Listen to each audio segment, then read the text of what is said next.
찬양은 여러분들이 각자 예배 끝나고 유튜브에서 은혜로운 찬양 링크된 것들 불러보시기로 하고요. 오늘은 그냥 말씀으로 바로 들어가도록 하겠습니다. 오늘 우리에게 주실 하나님의 말씀은 에베소서 5장 15절로 21절까지의 말씀입니다. 에베소서 5장 15절로 21절까지의 말씀을 제가 봉독해 드리겠습니다.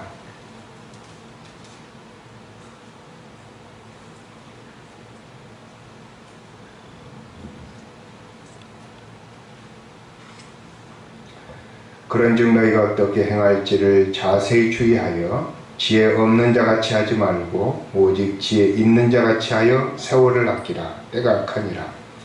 그러므로 어리석은 자가 되지 말고 오직 주의 뜻이 무엇인가 이해하라. 술 취하지 말라. 이는 방탕한 것이니 오직 성령으로 충만함을 받으라. 시와 찬송과 신령한 노래들로 서로 화답하며 너희의 마음으로 주께 노래하며 찬송하며 범사의 우리 주 예수 그리스도의 이름으로 항상 아버지 하나님께 감사하며 그리스도를 경외함으로 피차 복종하라. 오늘 말씀은 지혜 있는 삶이라고 하는 제목의 말씀입니다. 지금 코로나 전국이 점점 심각해져 가고 있습니다. 이번 주가 최대 고비라서 정부에서는 준 3단계, 2.5단계를 발의하고 이제 각 교회가 비대면으로 예배를 드릴 것을 권하고 있습니다. 저희 교회도 이제 몇 명 안 되지만 비대면으로 방송을 2번 8시 반에 하고 11시에 방송을 해서 한 명이라도 각처에서 예배를 놓치지 아니하고 예배를 드릴 수 있도록 하려고 애를 쓰고 있습니다. 이러한 시국에 우리가 자칫 잘못하면 신앙이 해이해지기 쉽고 신앙을 떠나기가 쉬운데 이럴수록 더욱더 이 비대면 예배, 정말 온라인에서라도 온갖 사람 공동체 예배에 참여하고 함께하는 그런 정성을 보여야 되겠습니다. 오늘 말씀 15절에 보면 그런즉 너희가 어떻게 행할지를 자세히 주의하여 지혜 없는 자같이 하지 말고 지혜 있는 자같이 하라 라고 말씀을 합니다. 지혜 없는 자와 지혜 있는 자를 대비시키고 있는 것이지요. 지혜 없는 자는 자세히 주의하지 않고 경거망동하는 사람, 그리고 지혜 있는 사람은 자세히 주의해서 살아가는 사람을 의미합니다. 우리가 어떤 행동을 할 때 아무 생각 없이 사람들을 따라서 행동한다거나 아니면 내 느낌이 오는 대로 행동한다거나 내 이익을 쫓아서 내 욕구를 따라서 살아가게 된다면 그것은 자세히 주의하지 않는 것입니다. 자세히 주의를 한다는 것은 하나님께서 이 상황에서 나에게 무슨 말씀을 하실까? 하나님은 이 코로나 전국에 어떤 마음을 가지고 세상을 바라보고 계실까? 우리 교회에 하나님은 어떻게 역사하고 계실까? 이런 것을 자세히 주의해서 살아가는 것이 지혜 있는 자의 삶이라고 말씀을 합니다. 그래서 16절에는 세월을 아끼라. 때가 악하니라. 그러므로 어리석은 자가 되지 말고 오직 주의 뜻이 무엇인가 이해하라 라고 말씀을 합니다. 그래서 주의 뜻이 무엇인지 이해를 못하면, 우리가 자세히 주의하지 못하면 주의 뜻을 알 수가 없죠. 그래서 주의 뜻을 이해하지 못하면 세월을 아끼지 못하고 낭비하게 된다라고 말씀을 합니다. 여러분들 살아오면서 정말 내가 세월을 낭비했구나 라는 생각을 하지 않습니까? 저도 그런 생각을 하게 됩니다. 내가 지금까지 정말 많은 시간을 낭비했구나, 많은 세월을 낭비했구나, 이런 생각을 종종 할 때가 있습니다. 하나님의 뜻이 무엇인지, 하나님이 내게 요구하시는 것이 무엇인지를 잘 깨닫지 못하면 그것은 세월을 낭비하는 것입니다. 때가 악하기 때문에 우리가 열심히 산다고 되는 것이 아닙니다. 열심히 살면 열심히 죄를 짓는 그런 결과도 났습니다. 그래서 우리는 주의 뜻이 무엇인지 이해하고 열심히 살아야 되는 것이죠. 최선을 다해서 산다고 하더라도 우리는 주님의 뜻을 따라서 최선을 다해야 합니다. 세월을 아끼라 때가 악하니라. 우리가 어떻게 세월을 아낄 수가 있을까요? 이 세월을 아끼라라고 하는 말에 각주가 붙어 있는데 그 각주에 보면은 기회를 사라라고 말씀을 합니다. 기회를 사라. 우리가 기회를 만들어 보라. 그래서 기회를 붙잡는 것이 결국은 세월을 아끼는 것이다. 하나님께서는 우리들에게 숱하게 많은 기회를 주십니다.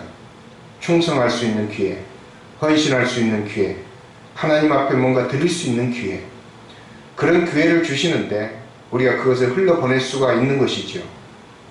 그냥 지나칠 수가 있는 것입니다. 오늘 또 여러분 삶 가운데서 하나님께서는 계속해서 여러분들에게 하나님의 말씀과 하나님의 메시지를 주실 수가 있습니다. 그러나 그것을 우리가 귀담아 듣지 못하고 이해하지 못하고 지나간다면 그것은 결국은 세월을 아끼지 못하는 것이죠. 그래서 세월을 아끼라라고 하는 말이 기회를 사라라는 말로 대신할 수가 있는 것입니다. 오늘 또 여러분 예배를 드리신다면 여러분 기회를 사신 겁니다.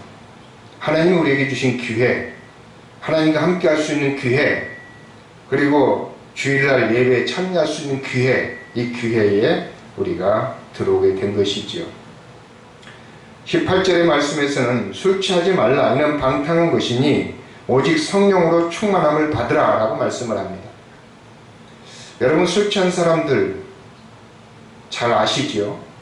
술에 취하게 되면 횡설수설 하기도 하고요.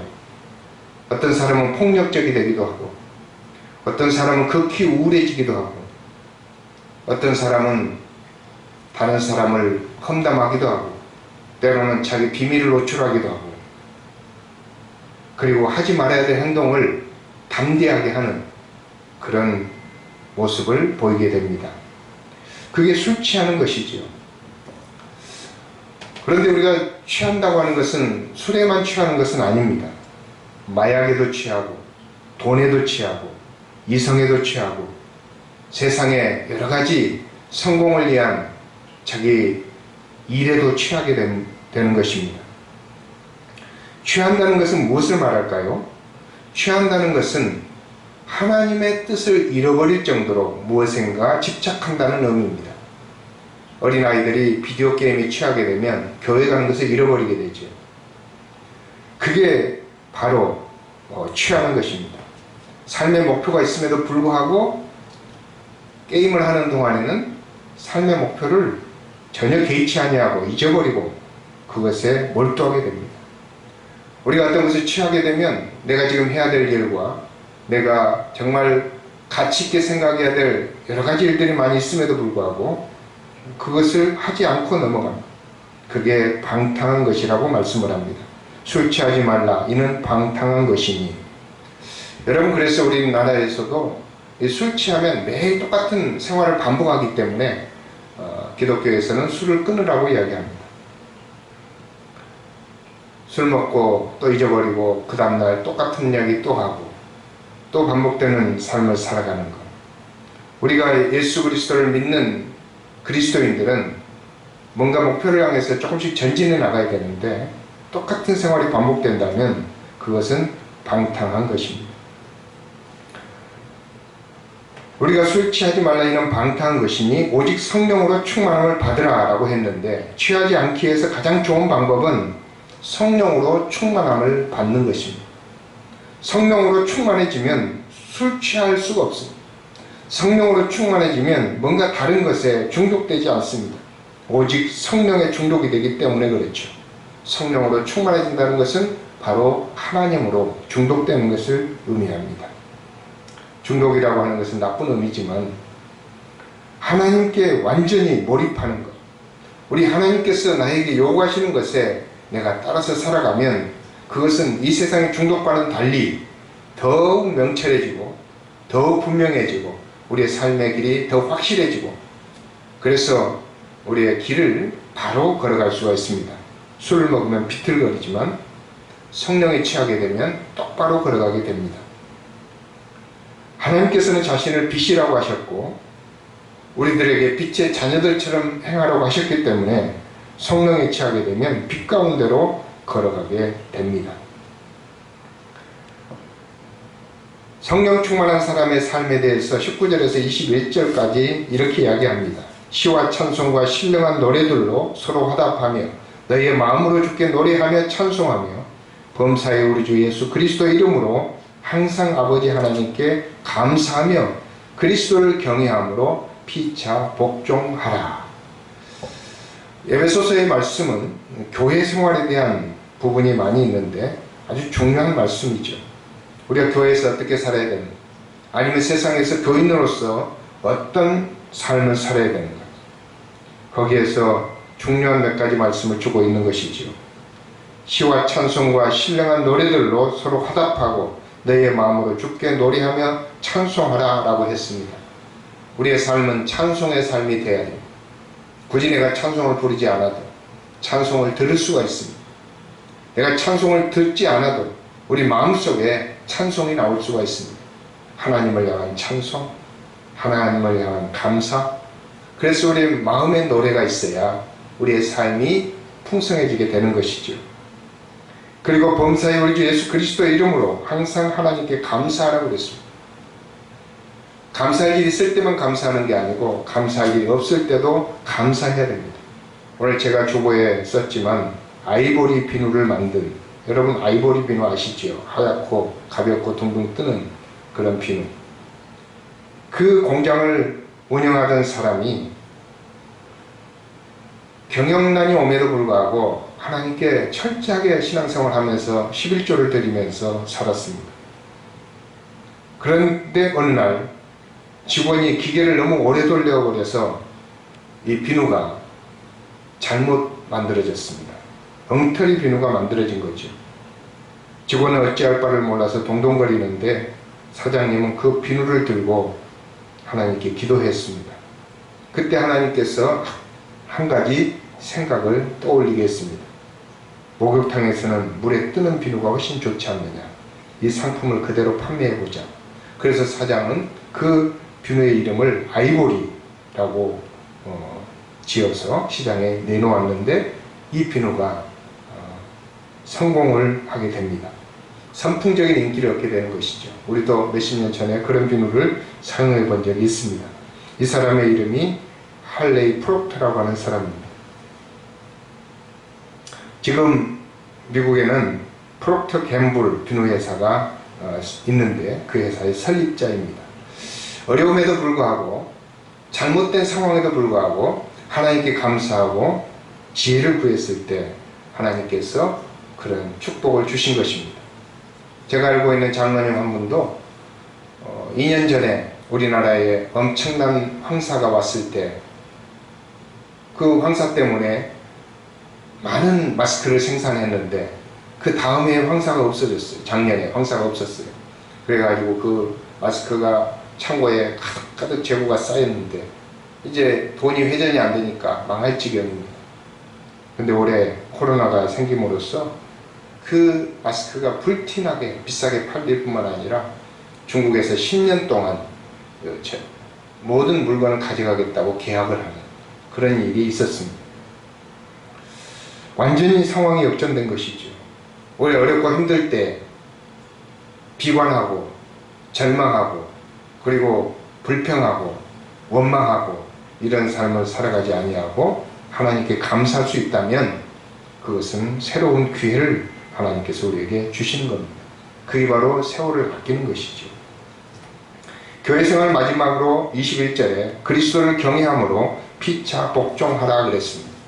하나님께 찬양하고 감사하는 삶, 그것도 중요하지만 마지막 또 한 가지 중요한 것은 사람과 사람 사이에서 서로 존중하고 서로 복종하고 섬기고 서로 배려하는 것입니다.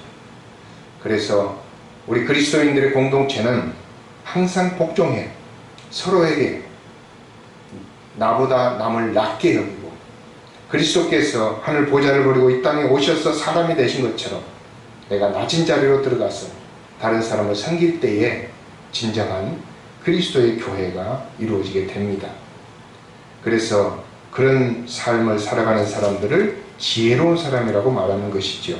세월을 아끼는 사람이라고 이야기합니다.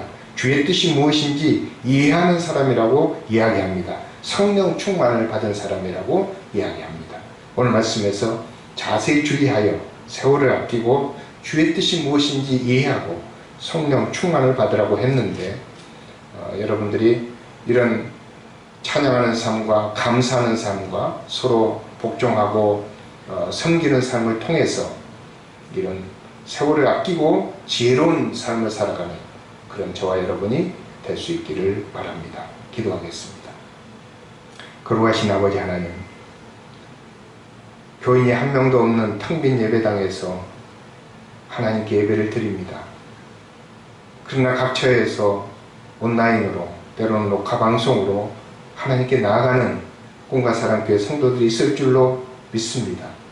그들 가운데 성령으로 임하셔서 시간과 공간을 초월하여 하나님이 역사하시는 것을 그들이 경험할 수 있도록 인도하여 주옵소서. 감사드리며 예수님의 이름으로 기도하옵나이다. 아멘.